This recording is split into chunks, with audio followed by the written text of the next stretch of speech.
অনেক ভাই এই কথা বলে থাকেন, আমি গরিব, অর্থ উপার্জন করতে যে, সংসার চালাতে যে, পরিবার পরিজনকে চালাতে যে আমি নামাজ পড়ার সময় পাই না, ইবাদত করার সময় পাই না। হুজুর জানেন কি, মসজিদে পর্যন্ত যেতে পারি না, কেননা আমি রিক্সা চালাই। আমি যখন নামাজে যাব আমার শরীরে ঘাম লেগে আছে, আমার শরীরে দুর্গন্ধ লেগে আছে, আমি যদি নামাজে যাই তাহলে আমার রিক্সা কিভাবে আমি রেখে যাব? এভাবে করে হাজারো বাহানা দিয়ে থাকে তারা। প্রিয় ভাইরা আমার, আল্লাহ রাব্বুল আলামিন মানুষকে দুটি হাত দান করেছেন, একটি হলো ডান হাত আর একটি হলো বাঁ হাত। কিন্তু এই রিকশাওয়ালা বা যে নামাজ পড়ে না, এই ব্যক্তি এর মাঝে আরো একটি হাত ঢুকিয়ে দিয়েছে, তার নাম হলো অজুহাত। আল্লাহ দিলেন ডান হাত বাম হাত, তার সাথে তারা বানালো অজুহাত। প্রিয় ভাইরা আমার, এই অজুহাত দিয়ে সে দুনিয়াতে পার পেতে পাবে না, দুনিয়াতে পার পাবে না, আখিরাতেও সে পার পাবে না। দুনিয়া পার পাওয়ার বিষয় হলো, দুনিয়ায় আল্লাহ রাব্বুল আলামিন যেহেতু তার কাছে ইবাদত চান, এই ইবাদত না করার কারণে সে আত্মতৃপ্তি পাবে না, শান্তি পাবে না। মানসিক যে একটি প্রশান্তি আছে, সেই প্রশান্তি সে লাভ করতে পারবে না। আর আখিরাতের শান্তি তো দূরের কথা, আখিরাতের শান্তি পাবে না তো ঘ্রাণও সে পাবে না। ভাইরা আমার, দুনিয়া অর্জন করতে যে যতই কষ্ট হোক না কেন, আমরা দিনমজুরের কাজ করি, রিক্সা চালাই, মজুর দেই, কৃষি কাজ করি, ব্যবসা বাণিজ্য করি, যে যেখানেই থাকি না কেন, কোনো ক্ষেত্রে ব্যস্ততা দেখিয়ে নামাজ ছেড়ে দেওয়া যাবে না।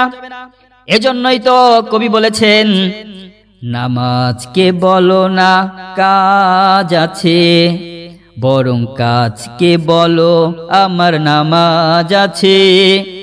নামাজকে বলো না কাজ আছে, কাজকে বলো আমার নামাজ আছে। আল্লাহু আকবার। প্রিয় ভাইরা আমার, আমরা কাজকে বলবো কাজ, আমি তোমাকে করি, রিক্সা তোমাকে চালাই, বেঁচে থাকার তাগিদে কাজ করি, কিন্তু তার মানে এটা নয় যে আমি তোমাকে চালাতে যে, কাজ করতে যে, জীবিকা উপার্জন করতে যে আমার রবের ইবাদতকে আমি ছেড়ে দিব, নামাজকে ছেড়ে দিব। না না না, তা হতে পারে না, কখনোই এটা সম্ভব নয়। আমি নামাজ ছাড়তে পারবো না। সারাদিনে যদি আমি রিক্সা চালিয়ে 500 টাকা ইনকাম করি, আমি যখন ফজরের নামাজ পড়ে বের হয়ে যাব, এক ওয়াক্ত নামাজ হয়ে গেল ইনশাআল্লাহ তাআলা, জোহরের সময় হয়ে গেলে আমার রিক্সাটাকে তালা মেরে হোক, অথবা দুই ভাই দুইজন রিক্সাওয়ালা এমন হতে পারে যে দুজন রিক্সাওয়ালা ভাই একসাথে চালাচ্ছে, তার সাথে কন্ট্রাক্ট থাকবে, কথা থাকবে, অমুক মসজিদের সামনে তুমি একটা 10-এ উপস্থিত হয়ে যাবা, আমিও একটা 10-এ উপস্থিত হব। কেন দুজন একত্রিত হব? চোরের তো অভাব নাই, কারণ তার চাকরি করা লাগে না, শুধু সে একটি চিন্তা ভাবনায় থাকে। সামনে দুইটা ক্যামেরা আল্লাহ রাব্বুল আলামিন দিয়ে দিয়েছেন, এই চোখ দুটি, ক্যামেরা নামক এই চোখ দুটি দিয়ে শুধু খালি সে যেটা ফলো করে সেটা হলো কার অর্থ লুট করা যায়, চুরি করা যায়, আত্মসাৎ করা যায়, নিজের করে নেওয়া যায়। এবার গরিব মানুষ রিক্সাওয়ালা ভাইটা যদি নামাজ পড়তে যায়, তার রিক্সাটা চুরি হয়ে যায়। ওই রিক্সা চুরি হয়ে গেলে সে কি করবে? যদি নিজের রিক্সা না হয় তাহলে কিনে দিতে হবে, এমন অর্থ নাই যে কিনে দিতে পারবে লোকটা। এজন্য অনেক সময় দেখা যায় চিন্তিত হয়ে পড়ে। তাহলে নামাজের জন্য ইউনিটি করতে হবে, যে আসো ভাই, কমপক্ষে আমরা দুজন, একাধিক ব্যক্তিও হওয়া যেতে পারে, আমরা দুজন অমুক মসজিদে জোহরের নামাজ আদায় করব। এমন তো নয় যে তোমার রিক্সাটা হেলিকপ্টার, তুমি চলে গেছো বাংলাদেশ থেকে ভারতে, ভারতে তো চলে যাও নেই, বাংলাদেশের ভেতরে আছো। তুমি যদি মনে করো মিরপুরে আছো, তো এই মিরপুরেই আছো, মিরপুর থেকে তো তুমি চলে যাচ্ছ না অন্য কোথাও। মিরপুরে থেকে যখন তুমি এই এলাকায় আসবে, কথা থাকবে যে আমি একটা 10-এ অমুক মসজিদ বাইতুল আমান মসজিদের সামনে উপস্থিত থাকবো, তারও কথা থাকবে। যখন আশেপাশে রিক্সাগুলি চলবে, তার কিছু সময় আগেই যদি প্যাসেঞ্জার পাওয়া যায় নিয়ে ওই বাইতুল আমান মসজিদেই চলে আসতে হবে। ওখানে এসে দুই রিক্সাওয়ালার একজন নামাজে চলে যাবে, জামাত করে নিবে, আর একজন রিক্সা পাহারা দিবে। ওই ভাই জামাত করে আসার পরে সে আবার রিক্সা পাহারা দিবে, এই ভাই যে নামাজ আদায় করে নিবে। এ তো জামাত পেল না, তাহলে কি হলো?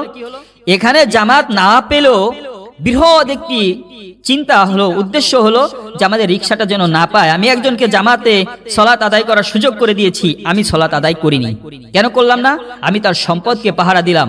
আল্লাহ রাব্বুল আলামিন যে ভাই রিক্সা পাহারা দিলেন বা এই যে পাহারাদার হয়ে থাকলেন, এই ভাইয়ের আমল নামায়ও জামাতের সমপরিমাণ সব দান করে দিবেন। আল্লাহু আকবার।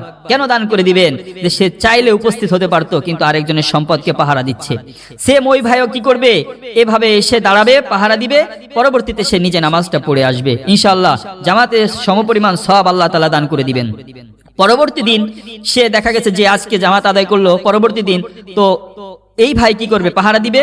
যে জামাত আদায় করতে পারেনি সেই ভাই নামাজ পড়ে নিবে আজকে জামাতে। এভাবে করে যে আজ একজন জামাতে থাকবে, একজন পাহারা দিবে, কাল যে জামাতে ছিল না সে জামাতে আসবে। এভাবে করে জোহর চলে গেল, আসর, মাগরিব, এশা, এভাবে যদি ইউনিটি করে নামাজ আদায় করা যায় তাহলে ইনশাআল্লাহ নামাজ ছুটবে না, কোনো ব্যস্ততা তাকে দূর করতে পারবে না সালাত থেকে। এই সালাত যে আদায় করবে আল্লাহ রব্বুল আলামিন তাকে রিজিকের অভাব দূর করে দিবেন।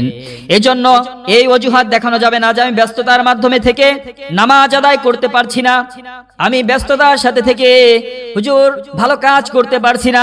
ভাই তুমি ওখানে থেকেও পারবে ভালো কাজ করতে, সালাত আদায় করতে, নামাজ পড়ে নিতে। যদি শুধুমাত্র তুমি একটি সুচিন্তা করো তাহলে তোমার সুচিন্তাই তোমাকে সুফল দান করে দিবে। এই সমাজের সকল কুফল আর গ্লানি দূর হয়ে যাবে ইনশাআল্লাহ। সমাজের মাঝে সুফল বয়ে আনবে, এমনকি জান্নাতের মতো সুফল তুমি পেয়ে যাবে।